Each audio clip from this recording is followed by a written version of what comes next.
Greetings everyone, this is Rain from uLearning, and today I'll be demonstrating to you a total solution with the collaboration that uLearning has with Huawei. And we present to you a total solution that can solve pain points from 3 different perspectives. So looking at our traditional classroom nowadays, we are actually looking at pain points from 3 different perspectives or 3 different phases. The first one that we are looking at over here is pre-class, there's during class, as well as there's after class. So before class, the issues that we are currently facing is basically majority hanging on device collaboration. What happens here is that we have a lot of different devices in the classroom, but no practical way to actually gather all of them together, or there's no single point access to actually control all of them, right? The second issue that we are facing here is that teaching modes. We have so many teaching modes nowadays, going from synchronous classroom teaching, hybrid modes, remote sessions, so on and so forth. But technology can't really keep up with it. That's the issue that we are currently facing. So with this solution, we provide you with a solution with the hardware as well as the software that can actually facilitate this kind of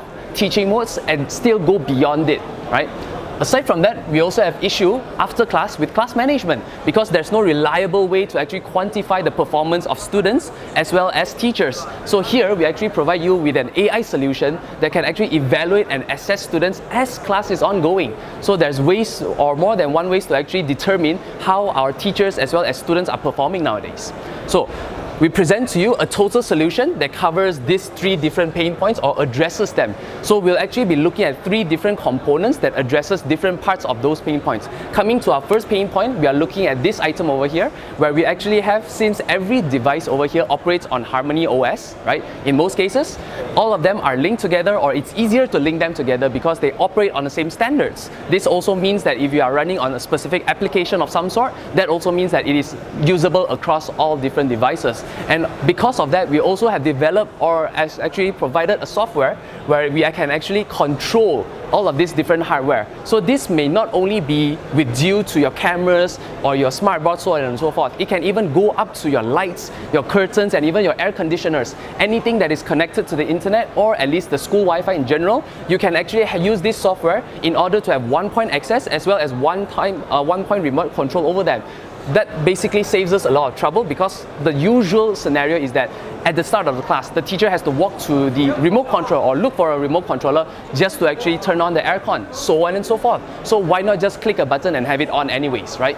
So moving on to our second pain point, which is the teaching modes. With nowadays, we are actually offering something called the Wi-Fi 6, because with Wi-Fi 6 in general, it has the capability to determine what kind of devices that you are using that is connected to the Wi-Fi, and at the same time, what kind of devices that you are using it on what program for. That way it can actually determine or to prioritize specific programs, and to actually put in programs or to actually prioritize specific programs, so that your online collaboration as well as your online interaction with your remote students are kept in a much more smoother experience. Aside from that, we from the uLearning has also provided a software called the multi-board interaction system, which we will show you later. But basically, it links all the smart boards within the classroom so that the teachers can actually interact with their students through the use of these different group-based smart boards, right? So after that, we come to our third pain point, which is basically the assessment as well as the quantification in terms of performance of teachers and students in class. To this, we will present to you an AI system that is tied to our uClass or uRecording management system, right? So with that said, allow me to bring you into the class itself. So this is our uClass system. Obviously, this is a standard, in-class tool that we provide you with a bunch of tools, including roll calls, random picks, all of these interactive tools that enable or to facilitate interaction between the teachers as well as the students. So obviously, it doesn't have to be happening offline. It can also happen online, because this is connected to the cloud. Aside from that, we also have things like resources, because obviously the standard stuff where you can actually upload your resources, you can use them during class. The same applies for your class, basically other teachers within your class. But we have something called the common resource. This is where we can actually integrate with specific databases, things like content that the government provides, MOOCs, things like that that we can integrate with, so that those data can also, or those content can also be used during the class session itself. So after we are done with that, we also have this particular item over here. This is the multi-board interactive system. So with the multi-board interactive system instead, what happens is that during a project-based learning, where there's one teacher standing in front and there's 4 to 5 groups standing at the back or sitting at the back. So every single group will have its own 继续好吧。So every single group will have their own group screens, because with this screen, what happens is that the students can actually use their own device to cast whatever they are working on onto their group screen, or vice versa, where they can actually work on the group screen itself.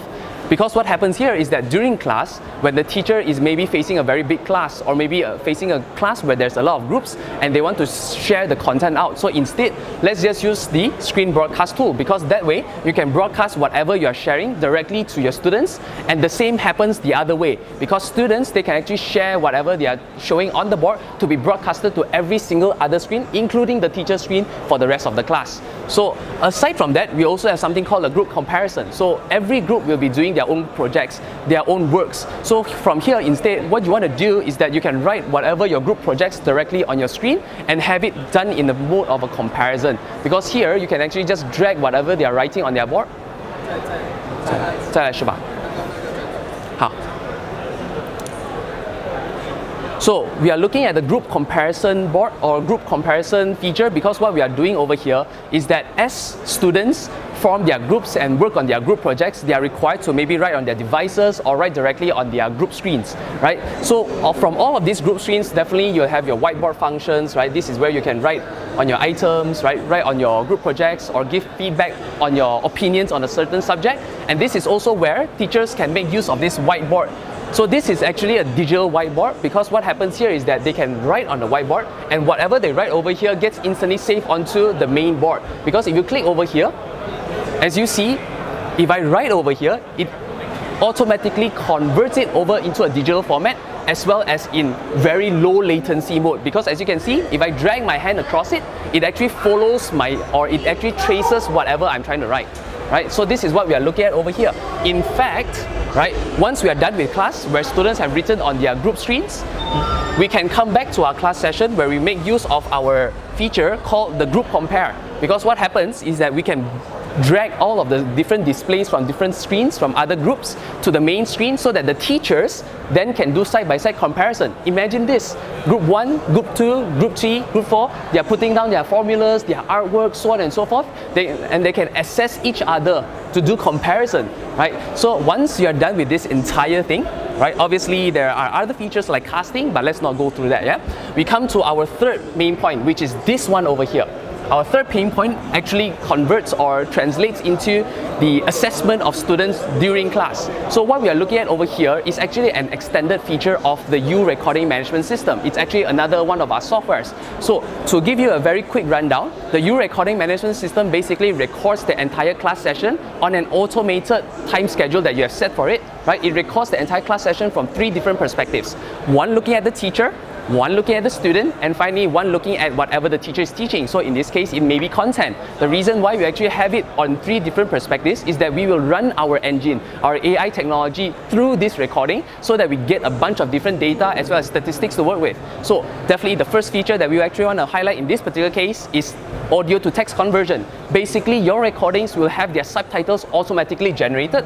And aside from that, we have something else called knowledge point extraction, because since we have already generated the subtitles, might as well take out those knowledge points and form them or list them out in a long list, so that when students are trying to review their lessons, they can click on this particular knowledge point and jump to that particular point of recording to go through that knowledge point specifically, right? So aside from that, obviously, all of those knowledge points that are extracted will be automatically generated in a form of a graph or a topology, in other words. That way you have a visual impression or a visual representation of the entire class in the form of a graph, right? So after you're done with that, we finally come to our main attraction here today, which is gesture analysis. Because with AI, we can actually run our AI technology through the recordings so that we are assessing our teachers as well as students from what they are doing. In other words, their behavior during class. So here, with the teachers, we are looking at how he is conducting his class. So if he's pointing towards the content, or he's actually just standing in front, looking at the content, or he's reading the PowerPoint word by word, or he's talking with the class, interacting with the class, these different modes of teaching will all be calculated by the system. And it reflects on the system. Why? Because we are actually matching it with the students.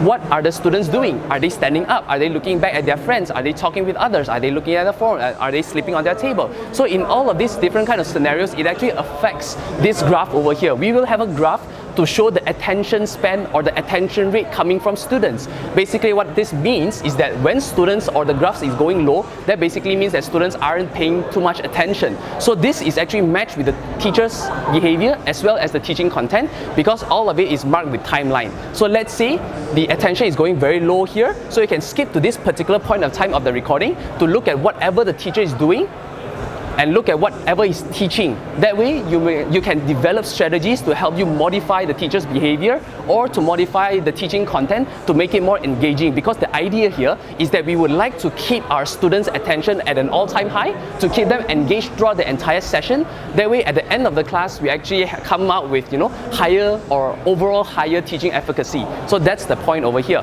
So other than that, obviously we also come along with some other AI features like AI question sharing, where our AI technology can assist teachers with sending out questions to the students every now and then through UClass, right?